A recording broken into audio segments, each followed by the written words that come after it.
রাজনীতির ময়দানে নাটকীয় মোড়। গতকালের জল্পনা কল্পনার অবসান ঘটিয়ে অবশেষে জাতীয় ঐক্যমত্য কমিশনের দ্বিতীয় পর্বের আলোচনায় যোগ দিয়েছে জামায়াতে ইসলামী। তাদের অনুপস্থিতি নিয়ে যে প্রশ্ন উঠেছিল, আজকের বৈঠকে অংশগ্রহণের মধ্য দিয়ে তার অবসান ঘটল।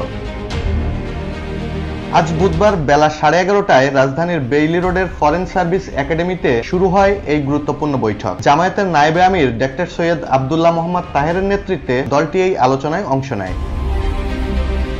কিন্তু কি নিয়ে আলোচনা? জানা গেছে, আজকের বৈঠকে দেশের ভবিষ্যৎ রাজনীতির অত্যন্ত গুরুত্বপূর্ণ দিকগুলো নিয়ে কথা হচ্ছে।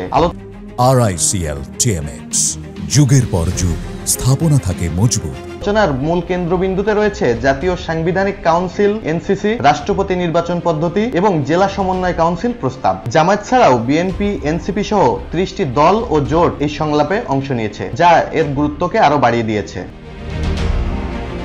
গতকাল জামায়াতের অনুপস্থিতি জন্ম দিয়েছিল নানা বিতর্কের। দলটির পক্ষ থেকে বলা হয়েছিল, প্রধান উপদেষ্টার লন্ডন সফরে বিএনপির ভারপ্রাপ্ত চেয়ারম্যান তারেক রহমানের সঙ্গে বৈঠকের পর যৌথ বিবৃতিতে নির্বাচনের সম্ভাব্য দিনক্ষণ ঘোষণায় জামায়াতকে ইগনোর করা হয়েছে বলে তারা মনে করে। আর তারই প্রতিবাদে তারা মঙ্গলবারের বৈঠকে অংশ নেয়নি। তবে কমিশনের পক্ষ থেকে গতকাল 2 ঘন্টা পরেও জামায়াতকে বৈঠকে যোগ দিতে অনুরোধ জানানো হয়েছিল। সেই অনুরোধ এবং আজকের পরিস্থিতিতে জামায়াতের এই প্রত্যাবর্তন দেশের রাজনৈতিক দলগুলোর মধ্যে একটি ঐক্যমত্য প্রতিষ্ঠার এবং ভবিষ্যৎ রাজনৈতিক পথনকষা তৈরির প্রক্রিয়ায় এক নতুন দিগন্ত উন্মোচন করল। তাহলে কি এবার সত্যিই ঐক্যের পথে হাঁটতে যাচ্ছে বাংলাদেশের ভবিষ্যৎ রাজনীতি? এই প্রশ্নই এখন সবার মনে। ডেস্ক রিপোর্ট, জয় জয় দিন।